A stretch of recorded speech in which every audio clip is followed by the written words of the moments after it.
बदमाशी वेखो जनाब PR होए अजमल है, ठीक है।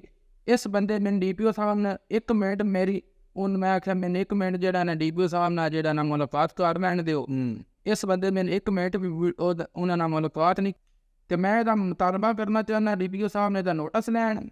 इहो जे बंदे जेड़े अगे पिछे ने जेड़े साडे जिहियां बंदियां जलील करदे ने इन्हां दे खिलाफ कानूनी कार्रवाई होनी चाहिए। गरीब मस्कीन थके टूटे इतनी दूर तो आ रहे हैं तुहाडे कोल और ये जनाब बहुत बदतमीजी नाल बाहर बंदियां नाल बोल रहे हैं और जिहड़े इत्थे तुहाडे PRO साहब ने इन्हां नूं तुसीं फौरी तौर ते मुअत्तल करो इत्थों। बिस्मिल्लाह रहमान रहीम। नाज़रीन, मैं तुहाडा मेज़बान चौधरी लियाकत अली मांगट एक बारी फिर नवी स्टोरी दे नाल तुहाडी खिदमत विच हाज़र हाँ। जनाब साडे नाल मलिक सुहेल साहब अज फिर एक दफ़ा मौजूद ने और इन्हां दे नाल बहुत सारियां ज़्यादतियां ज़्यादतियां हो गई ने।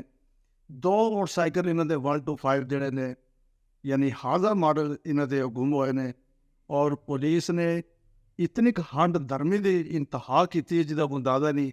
ये दुख भरी दास्तान जी है ये तुहानूं खुद भी सुनान गया। अस्सलाम वालेकुम जी।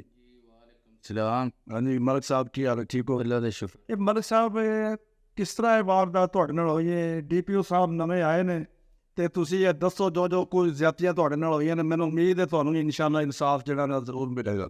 जनाब तफसीश की आखना जिहड़ा सिविल लाइन वाला वो की कहंदा है? 6 ਉਹਦਾ ਨਾਲ ਹੀ ਬੜੀ ਪਹਿਲੀ ਮੇਰੀ ਵਾਰਦਾਤ ਜਿਹੜੀ ਹੋਈ ਆ ਉਹ 12 ਤਰੀਕ 11ਵਾਂ ਮਹੀਨਾ ਸੰਨ 2023 ਚ ਹੋਈ ਹੈ। ਗਨ ਪੁਆਇੰਟ ਤੇ ਜਿਹੜੇ ਮੇਰਾ ਮੋਟਰਸਾਈਕਲ ਕੁਸਿਆ ਗੋਜਰੇ ਗਾਣਾ ਦੀ ਦੂਰ ਚ, ठीक है। ਉਹ ਵੀ ਸਿਆਸੀ ਬੰਦਿਆਂ ਦੀ ਨਜ਼ਰ ਹੋਇਆ ਜੋ ਮੈਂ ਬੜਾ ਨਾ ਬਾਇਦ ਰੋਕ ਕੇ DPO ਦਫ਼ਤਰ ਜਾ ਆਗਾ ਪਿਛਾਂ ਜਾ ਆਪਣਾ ਜਿਹੜਾ ਇਮਰਾਨ ਖਾਨ ਸਾਹਿਬ ਆਪਣਾ ਹੈਲਪਲਾਈਨ ਬਣਾਈ ਹੈ 1787 ਉਹਦੇ ਤੇ करना करता मेरी वो FIR दर्ज हुई है, ठीक है। दूसरे मेरा जो मोटरसाइकिल 18/12 सन 2023 आए दिन अपना चोरी होया दुकान तो बाहर, वो भी जेड़ा ना अजे इंजे ही है कोई नहीं। वो थाना सिविल लाइन जेड़ा ना वो भी निज़ाम कोई नहीं है, बस करप्ट निज़ाम है। FIR दोवां दी हो गई? दोवां दी FIR हुई है लेकिन निज़ाम बड़ा सुस्त है। थाना सिविल लाइन भी जेड़ा ना ਇਹਦੇ 'ਚ ਵੀ ਜਾ ਵੀ ਇਹ ਤੇ SHO ਸਾਹਿਬ ਵੀ ਮਿਲਣ ਤੇ ਉਹ ਵੀ ਇਹੀ ਹਨ ਜੀ ਕਰ ਲੈਂਦੇ ਆ ਤੁਸੀਂ ਚੱਕਰ ਲਾਓ, ਕੋਈ ਰਿਕਵਰੀ ਹੁੰਦੀ ਹੈ ਤੇ ਤੁਹਾਨੂੰ ਇਨਸ਼ਾਅੱਲਾ ਕੋਈ ਨਾ ਕੋਈ ਕਰ ਦਿੰਦੇ ਆ। 6-7 ਮਹੀਨਿਆਂ ਵਿੱਚ ਆਂਤੇ ਨਾ ਕੁਝ ਵੀ ਨਹੀਂ ਕੀਤਾ, ਨਿਰਾ ਜਿਹੜਾ ਨਾਲੇ ਪਾਪ ਦਿੱਤੇ ਹਨ ਤੇ ਕੋਈ ਨਹੀਂ। ਮੈਂ ਤੇ ਨਾ ਉਮੀਦ ਹੀ ਜਾਂ ਸੱਚੀ ਕੋਈ ਗਾਇਡ ਬਾਈ ਫਿਰ ਮੈਂ ਤਫਸੀਸ਼ ਜਿਹੜਾ ਉਹ ਤੁਹਾਨੂੰ ਕੀ ਦੱਸਦਾ ਹੈ ਵੀ ਅਸੀਂ ਕਿਸ ਤਰ੍ਹਾਂ ਤੁਹਾਨੂੰ ਮੋਟਰ ਤਫਸੀਸ਼ ਜਿਹੜਾ ਨਾ ਇਰਫਾਨ ਸਾਹਿਬ ਹੈ ASI ਇਰਫਾਨ ਹੈ थाना सिविल लाइन का, ठीक है। ਉਹਦੇ ਨਾਲ ਮੇਰੀ 1-2 ਵਾਰੀ ਫੋਨ ਤੇ ਹਲੋ ਆਈ ਹੋਈ ਹੈ। ਅੱਲਾ ਨਾਦਰ ਜਾਣ ਕੇ ਗੱਲ ਮੈਂ ਕਰਨਾ ਕਿ ਉਸ ਮੈਨੇ 1 ਹਫ਼ਤੇ ਦਾ ਟਾਈਮ ਦਿੱਤਾ ਹੀ ਉਸ ਬੰਦੇ ਮੇਰੇ ਕੋਲ ਆਇਆ ਹੈ ਦੁਕਾਨ ਤੇ। ਉਸ ਆਖਿਆ ਜੀ 1 ਹਫ਼ਤੇ ਦੇ ਅੰਦਰ ਜਨਾਬ ਸੁਹੇਲ ਸਾਹਿਬ ਤੁਹਾਨੂੰ ਮੈਂ ਮੋਟਰਸਾਈਕਲ ਦੇਵਾਂਗਾ, ठीक है। ਅੱਜ ਪਤਾ ਨਹੀਂ ਕਿਤਨੇ ਹਫ਼ਤੇ ਲੱਗ ਗਏ।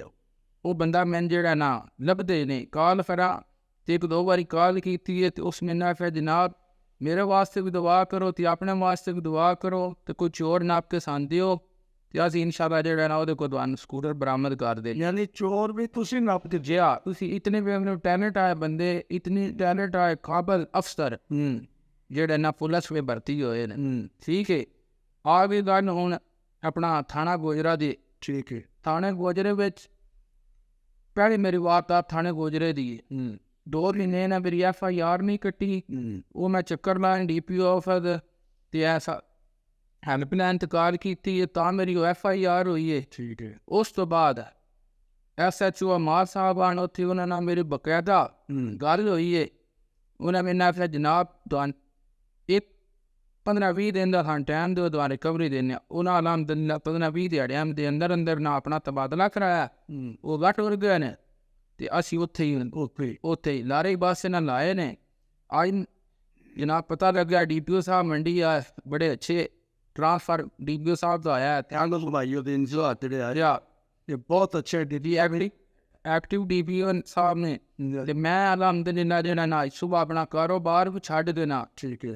DPO ऑफिस पहुंचे सुबह सवेरे 8 बजे का, जलील हो के 1:30 बजे DPO साहब 2 बजे आए दफ्तर ते मैं जो ना दफ्तर में उन्होंने ऑफिस में बढ़ने में कामयाब भी हो गया। ठीक है। ਅੱਗੋਂ ਸਭ ਤੋਂ ਵੱਡੀ ਬਦਮਾਸ਼ੀ ਵੇਖੋ, ਆਫਤ ਵੀ ਕਾਮਯਾਬ ਹੋ ਗਿਆ, ਉੱਥੇ ਚੈਂਬਰ ਦੇ ਕੋਈ ਬੰਦੇ ਆਏ ਆਣ ਉਹਨਾਂ ਮੀਟਿੰਗ ਕਰਨੀ ਹੈ। ਮੈਂ ਵੀ ਪਿੱਛੇ ਬਹਿ ਗਿਆ। ਤੁਸੀਂ ਉਹਨਾਂ ਤੋਂ ਪਹਿਲਾਂ ਗਏ ਉਹ ਫਿਰ ਵੀ ਅੰਦਰ? ਅਸੀਂ ਮੈਂ ਪਹਿਲੋਂ ਗਿਆ, ਉਹ ਪਿੱਛੋਂ ਵੜੇ ਨੇ। ਪਿੱਛੋਂ ਵੜੇ, ਠੀਕ ਹੈ। ਤੇ ਬਦਮਾਸ਼ੀ ਵੇਖੋ, ਜਨਾਬ PR ਹੋਏ ਅਜਮਲ ਹੈ। ਠੀਕ ਹੈ। ਇਸ ਬੰਦੇ ਮੈਨੂੰ DPO ਸਾਹਿਬ ਨੇ 1 ਮਿੰਟ ਮੇਰੀ ਮੈਂ ਆਖਿਆ ਮੈਨੂੰ 1 ਮਿੰਟ ਜਿਹੜਾ ਨਾ DPO ਸਾਹਿਬ ਨਾਲ ਜਿਹੜਾ ਨਾ ਮੁਲਾਕਾਤ ਕਰ ਲੈਣ ਦਿਓ।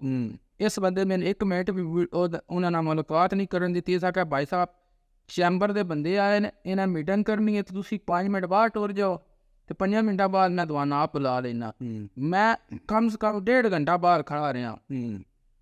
ਜਿਹੜੇ ਬੰਦੇ ਸਕੂਟੀ ਤੋਂ ਬਾਹਰ ਆ ਉਹਨਾਂ ਨੇ ਮੈਂ ਯਾਰ ਮੈਨੂੰ ਅਜਮਲ ਸਾਹਿਬ ਬਾਹਰ ਭੇਜਿਆ ਤੇ ਮੀਟਿੰਗ ਵੀ ਖਤਮ ਹੋ ਗਈ, ਹੁਣ ਸਾਰੇ ਬੰਦੇ ਜਾਂਦੇ ਨੇ ਪਏ ਤੇ ਮੈਨੂੰ ਵੀ ਜਾਣ ਦਿਓ, ਮੇਰਾ ਵੀ ਕਿਹੜਾ ਕੰਮ ਛੋਟਾ ਜਿਹਾ ਖਤਮ ਹੋ ਕੇ ਵੀ ਬੰਦੇ ਦੇ ਜਿਹੜਾ ਨਾ ਉਹ ਕੇਸ ਸੁਣਨ ਲੱਗਦੇ ਨੇ DPO ਸਾਹਿਬ।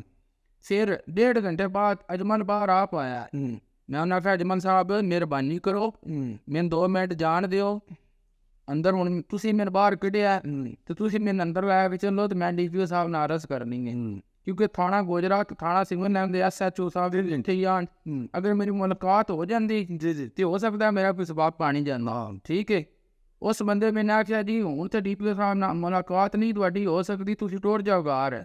ਮੈਂ ਕਿਹਾ ਅਜਮਲ ਸਾਹਿਬ ਤੁਸੀਂ ਕਰ ਰਹੇ ਹੋ ਗਲਤ, ਇਹਦਾ ਤੁਹਾਨੂੰ ਜਿਹੜਾ ਨਾ ਅੱਗੇ ਤੁਸੀਂ ਸਾਡਾ ਜਿਹੜਾ ਇੰਟਰਵਿਊ ਮੈਂ ਜਿਹੜਾ ਦਿੱਤਾ ਸੀ ਉਹ ਵੀ ਤੁਸੀਂ ਜ਼ਬਰਦਸਤੀ ਜਿਹੜੀ ਹੈ ਨਾ ਉਹ ਬੰਦ ਕਰਵਾਈ ਤੇ ਤੁਸੀਂ ਆਖਿਆ ਜੀ ਤੁਸੀਂ ਦਫ਼ਤਰ ਆ ਜਾਓ, ਜਿਹੜਾ ਤੁਹਾਡਾ ਮੁਤਾਲਬਾ ਤੁਹਾਡਾ ਪੂਰਾ ਹੋਵੇਗਾ। ਇੰਝ ਉੱਥੇ ਗਏ ਹਾਂ, ਇਸ ਬੰਦੇ ਸਾਡੇ ਨਾਲ ਕੋਈ ਗੱਲ ਨਹੀਂ ਕੀਤੀ, ਕੋਈ ਸਿੱਧੀ ਤੰਦ ਨਹੀਂ ਪਾਈ, ਸਾਨੇ ਜ਼ਨੀਦ ਕੀਤਾ ਤੇ ਮੈਂ ਇਹਦਾ ਮੁਤਾਲਬਾ ਕਰਨਾ ਚਾਹੁੰਦਾ DPO ਸਾਹਿਬ ਨੇ ਇਹਦਾ ਨੋਟਿਸ ਲੈਣ। ਇਹੋ ਜਿਹੇ ਬੰਦੇ ਜਿਹੜੇ ਅੱਗੇ ਪਿੱਛੇ ਨੇ ਜਿਹੜੇ ਸਾਡੇ ਜਿਹਾ ਬੰਦਿਆਂ ਨੂੰ ਜ਼ਲੀਲ ਕਰਦੇ ਨੇ, ਇਹਨਾਂ ਦੇ ਖਿਲਾਫ ਕਾਨੂੰਨੀ ਕਾਰਵਾਈ ਹੋਣੀ ਚਾਹੀਦੀ। DPO ਮੁਹੱਈਦੀਨ ਸਾਹਿਬ, ਮੈਂ ਤੁਹਾਨੂੰ ਸਲਾਮ ਪੇਸ਼ ਕਰਨਾ, ਤੁਹਾਡੀ ਅਜ਼ਮਤ ਨੂੰ ਸਲਾਮ ਪੇਸ਼ ਕਰਨਾ, ਕਿਉਂਕਿ ਤੁਸੀਂ ਮਾਸ਼ਾਅੱਲਾ ਬਹੁਤ ਐਕਟਿਵ ਹੋ ਔਰ ਅਸੀਂ ਅੱਲਾ ਦਾ ਬੜਾ ਸ਼ੁਕਰ ਕਰ ਰਹੇ ਹਾਂ ਕਿ ਤੁਸੀਂ ਮੰਡੀ ਬਹਾਉਦੀਨ ਦੇ ਵਿੱਚ ਆ ਗਏ ਹੋ। ਮੇਰੀ ਤੁਹਾਡੀ ਮੁਲਾਕਾਤ ਵੀ ਇੱਕ ਹੋ ਚੁੱਕੀ ਹੈ ਆਫਿਸ ਦੇ ਵਿੱਚ ਹੀ, ਔਰ ਮੈਂ ਤੁਹਾਨੂੰ ਉੱਥੇ ਵੀ ਸ਼ਿਕਾਇਤਾਂ ਪੁਲਿਸ ਦੀਆਂ ਬਹੁਤ ਸਾਰੀਆਂ ਲਾਈਆਂ ਨੇ ਉਸ ਦਿਨ ਜੁਮੇ ਵਾਲੇ ਦਿਨ।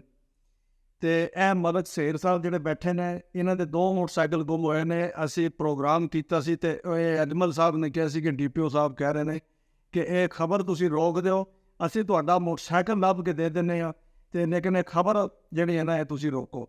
ਉਹ ਅਸੀਂ ਇਹਨਾਂ ਦੇ ਕਹਿਣ ਨਾਲ DPO ਮੁਹੱਈਦੀਨ ਸਾਹਿਬ ਅਸੀਂ ਉਹ ਖਬਰ ਵੀ ਰੋਕੀ ਹੈ, ਲੇਕਿਨ ਦੁਬਾਰਾ ਨਾ ਇਹਨਾਂ ਨੇ ਸਾਡਾ ਫੋਨ ਚੁੱਕਿਆ, ਨਾ ਇਹਨਾਂ ਨੇ ਇਸ ਬੱਚੇ ਮਲਕ ਸਾਹਿਬ ਨੂੰ ਮੋਟਰਸਾਈਕਲ ਦਿੱਤਾ ਹੈ।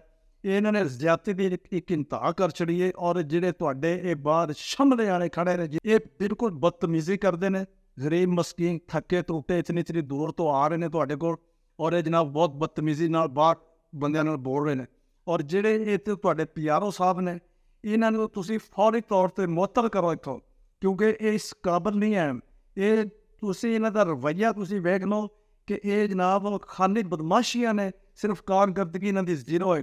ਜਦੋਂ ਇਸ ਬੱਚੇ ਨੂੰ ਇਹਨਾਂ ਨੇ ਅੱਜ ਤੋਂ 7 ਮਹੀਨੇ ਪਹਿਲਾਂ ਇਹਨਾਂ ਨੇ ਕਿਹਾ ਸੀ ਕਿ ਅਸੀਂ ਤੁਹਾਡਾ ਮੋਟਰਸਾਈਕਲ ਦਿੰਦੇ ਹਾਂ, ਤੁਸੀਂ ਜਿਹੜਾ ਪ੍ਰੋਗਰਾਮ ਜਿਹੜਾ ਵੀਡੀਓ ਜਿਹੜੀ ਹੈ ਇਸ ਨੂੰ ਬੰਦ ਕਰੋ, ਤੇ ਉਹ ਸਾਰਾ ਕੁਝ ਕਰਕੇ ਤੇ ਅੱਜ ਇਹਨਾਂ ਨੇ ਕੀ ਕੀਤਾ, ਇਹਨੂੰ ਤੁਹਾਡੇ ਕੋਲ ਅੰਦਰ ਵੜ ਗਿਆ ਸੀ ਆਪਸ ਦੇ ਵਿੱਚ, ਇਹਨੂੰ 1 ਮਿੰਟ ਨਹੀਂ ਸਿਰਫ ਦਿੱਤਾ ਗਿਆ ਕਿ ਜੀ ਉਹ ਬੰਦੇ ਆ ਗਏ ਨੇ ਮੁਲਾਕਾਤ ਵਾਲੇ, ਇਹ ਤੁਸੀਂ 1 ਮਿੰਟ ਬਾਹਰ ਨਿਕਲੋ। ਜੇ ਇਹਨੂੰ ਛੇਕ ਕੇ ਉਹ ਬਾਹਰ, ਮੈਂ ਤੁਹਾਡੇ ਨਾਲ ਮੁਲਾਕਾਤ ਵੀ ਨਹੀਂ ਕਰਨ ਦਿੱਤੀ, ਇਹਨੂੰ ਕਿਹਾ ਜੀ ਮੈਂ ਹੁਣੇ ਤੁਹਾਨੂੰ ਮੁਲਾਕਾਤ ਦਾ ਟਾਈਮ ਦੇਣਾ, 1.5 ਘੰਟਾ ਇਹ ਬਾਹਰ ਬੈਠ ਕੇ ਆ ਗਿਆ। ਇਹਨੂੰ ਕਿਹਾ ਜੀ ਅੱਜ ਜਾਓ ਨਾਚ ਜੋ ਭਾਜੋ, ਕੋਈ ਮੁਲਾਕਾਤ ਨਹੀਂ। ਇਹ ਉਹ ਬਦਤਮੀਜ਼ੀ ਦੀ ਇੱਕ ਇੰਤਹਾ ਹੈ।